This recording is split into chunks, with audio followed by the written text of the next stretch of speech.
നമസ്കാരം. ഞാൻ doctor Aneesh K Soman, government ആശുപത്രി സന്നിധാനം ശബരിമലയിലെ ചാർജ് മെഡിക്കൽ ഓഫീസറാണ്. അപ്പോൾ ആരോഗ്യവകുപ്പ് ഈ മകര സീസണോടനുബന്ധിച്ച് വിപുലമായ സൗകര്യങ്ങളാണ് തീർത്ഥാടകർക്കായി ചികിത്സാ സഹായത്തിന് വേണ്ടി ഒരുക്കിയിരിക്കുന്നത്. നമ്മുടെ ഇവിടെ ഗവൺമെൻറ് ആശുപത്രി സന്നിധാനത്ത് ഗവൺമെൻറ് ഹോസ്പിറ്റലുണ്ട്. അതുപോലെ തന്നെ ശരണവാതി താഴോട്ട് പോകുമ്പോൾ നീലിമലയിലും അപ്പാച്ചിമേടിലും ചരൽമേടിലും ആശുപത്രികളുണ്ട്. താഴെ പമ്പയിലും നിലയ്ക്കലും ഹോസ്പിറ്റലുകളുണ്ട്. ഇതിൽ നമ്മുടെ സന്നിധാനത്തും നീലിമല, അപ്പച്ചിമേട്, പമ്പ എന്നിവിടങ്ങളിൽ കാർഡിയോളജി അടക്കമുള്ള സംവിധാനങ്ങളോടുകൂടിയാണ് ആശുപത്രി പ്രവർത്തിക്കുന്നത്.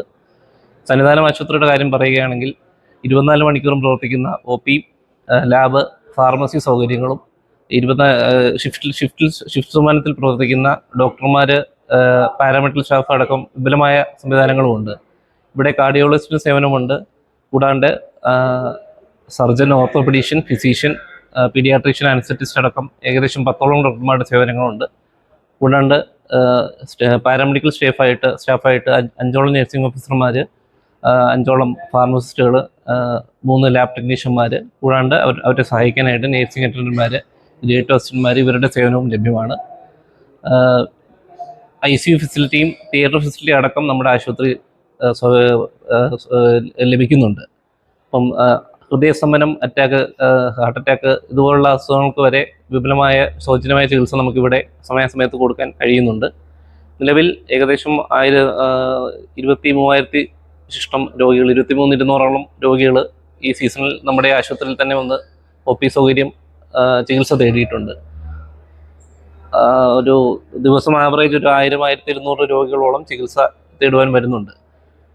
ഇത് കൂടാണ്ട് നമുക്ക് ഈ ശരണപാതയിൽ EMC സെൻ്ററുകൾ സജ്ജീകരിച്ചിട്ടുണ്ട്. അത് വിവിധ സ്ഥലങ്ങളിലായിട്ട് ഏകദേശം ഒരു 15 EMC സെൻ്ററുകളോളം ഉണ്ട്. അവിടെ ഓരോ സ്ഥലത്തും ട്രെയിനിങ് കിട്ടിയ മെഡിക്കൽ സ്റ്റാഫ് സജ്ജരാണ്. ഓക്സിജൻ സൗകര്യം, അഥവാ ഹൃദയസ്തംഭനം വരികയാണെങ്കിൽ അതിൻ്റെ ഫസ്റ്റ് എയ്ഡ് കൊടുത്തിട്ട് ആവശ്യമുള്ള ഫസ്റ്റ് എയ്ഡ് കൊടുത്ത് പേഷ്യൻറ്റിനെ സ്റ്റെബിലൈസ് ചെയ്ത് അതായത് ആശുപത്രി തൊട്ടടുത്തുള്ള മെയിൻ ഹോസ്പിറ്റൽ ഏതാണ് അങ്ങോട്ട് എത്തിക്കാനുള്ള സംവിധാനങ്ങൾ ഒരുക്കിയിട്ടുണ്ട്. ആംബുലൻസ് സംവിധാനമുണ്ട്. നമ്മുടെ ഇവിടുന്ന് ആളുകളെ സ്റ്റെബിലൈസ് ചെയ്തിട്ട് പമ്പ ആശുപത്രിയിലോട്ട് എത്തിക്കുകയും പിന്നെ അവിടെ നിന്ന് മെഡിക്കൽ കോളേജ് എവിടെയാണെന്ന് വെച്ചാൽ കൂടുതൽ സൗകര്യപ്രദമുള്ള സ്ഥലത്തോട്ട് ഷിഫ്റ്റ് ചെയ്യാനുള്ള ആംബുലൻസും ഉണ്ട്.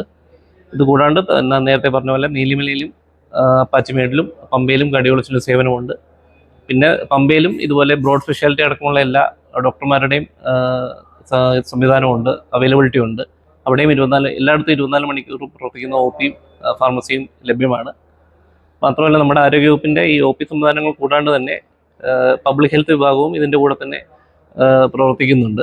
ഹെൽത്ത് ഇൻസ്പെക്ടറും ജൂനിയർ ഹെൽത്ത് ഇൻസ്പെക്ടറും അടക്കുന്ന ടീമുകൾ നമ്മുടെ ഈ സന്നിധാനവും അതിൻ്റെ അനുബന്ധ പ്രദേശങ്ങളുടെ ക്ലീനിങ്ങും പബ്ലിക് ഹെൽത്ത് റിലേറ്റഡ് ആക്ടിവിറ്റീസും ഒക്കെ നടത്തുന്നുണ്ട്. ഹോട്ടൽ ഇൻസ്പെക്ഷൻ നടക്കുന്നുണ്ട്, ക്ലീനിങ് ആക്ടിവിറ്റീസ് നടക്കുന്നുണ്ട്, ഫോഗിങ്, അങ്ങനത്തെ കാര്യങ്ങളൊക്കെ നടത്തുന്നുണ്ട്. പിന്നെ അതുകൂടാണ്ട് മറ്റു വകുപ്പുകളായിട്ട് സഹകരിച്ച് ദേവസ്വം ബോർഡുമായിട്ട് സഹകരിച്ചുള്ള കോർഡിനേറ്റഡ് ആയിട്ടുള്ള പ്രവർത്തനമാണ് നമുക്കിവിടെ ആരോഗ്യവകുപ്പ് നടത്തിക്കൊണ്ടിരിക്കുന്നത്.